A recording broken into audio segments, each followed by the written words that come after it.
Welcome back to another video. Our today's question on linked list is remove loop in a linked list. The question states that you are given a linked list of n nodes, remove the loop from the linked list if present. It also states that x is the position of the node to which the last node is connected to. If the value of x is 0, then there is no loop. Let's have a look at the examples. In example 1, the linked list contains 3 nodes which are 1, 3 and 4 and the value of x is 2, which means that the last node points to the second node. So the output here is 1, which means that there was a loop in the linked list and we have successfully removed the loop. In case of example 2, the linked list contains 4 nodes which are 1, 8, 3, 4 and the value of x is 0, which means that there is no loop in the linked list. So the output here is 1. So now let's have a look at the approach to solve this particular problem. Let's consider a linked list which is 5, 4, 3, 2, 1 and the value of x is 2, which means that the last node points to the second node. So if you haven't watched my video on detect loop in a linked list, do watch it before proceeding with this video. The video is linked down in the description below. So the intuition behind this problem is that we first call the detect loop function where we check whether if a loop is present or not, and in case if the loop is present, then we point the end node to null. That is the node which is pointing to the previous node, we point it to null.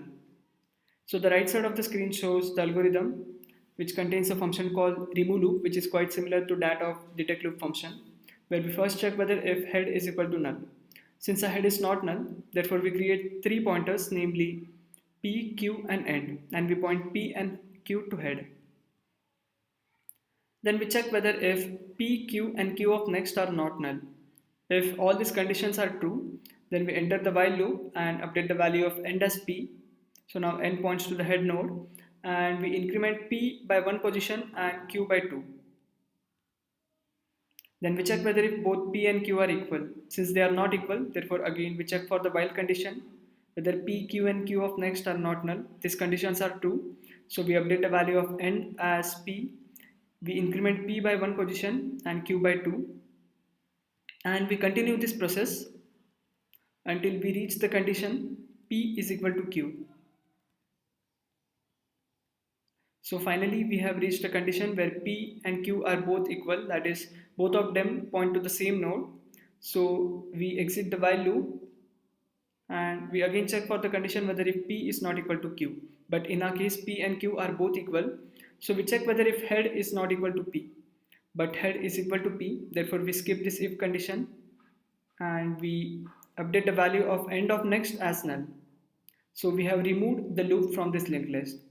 In case if the value of head is not equal to p, then let's see what happens. There is another function called end loop which contains arguments head and the pointer p. So let's consider an example of another linked list which is 1, 3, 3, 4 and the last node points to the third node. So the pointer p is pointed to the third node. Then we create another node called q and point it to head. And then we check whether if p of next is not equal to q of next. Since p of next is not equal to q of next, therefore we enter the while loop and update the value of q as q of next and p as p of next. Again we check for the condition whether if p of next is not equal to q of next. But in our case, both of these are equal. That is, q of next points to the third node as well as p of next also points to the third node. Therefore we exit the while loop and we return p.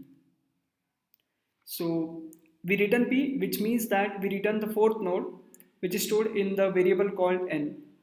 So the n contains the node 4 and then we update the value of end of next as null. So we have removed another loop in a linked list.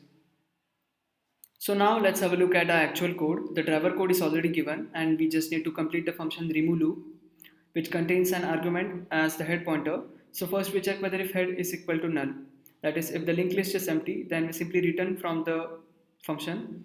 Else we create 3 pointers, namely p, q and n, and we point p and q to head. Then we check for the condition whether if p is not equal to null, q is not equal to null, and q of next is also not equal to null. If all these conditions are true, then we enter the while loop and update the value of end as p, increment p by 1 position and q by 2 positions. And then we check whether if p is equal to q. And if both these pointers are equal, then we break out of the while loop. After the while loop, we have a condition whether if p is not equal to q. This is for the case where we don't have any loop in the linked list. So we simply return from the function. Else we check whether if head is not equal to p. That is, if head pointer is not equal to p, then we call another function which is end loop, whose arguments are head and p. So in this particular function, we first create a node q and point it to head, and then we check for the condition whether if p of next is not equal to q of next. If this condition is true, then we update q as q of next and p as p of next. And finally, we return the value of p. So the value of p which is written here is stored in a variable called end, and then we update the value of end of next as null. That is, we point the end node to the null pointer. So we can compile our code now.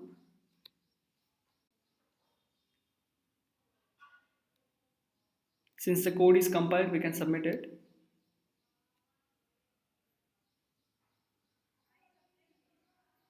And it got submitted successfully.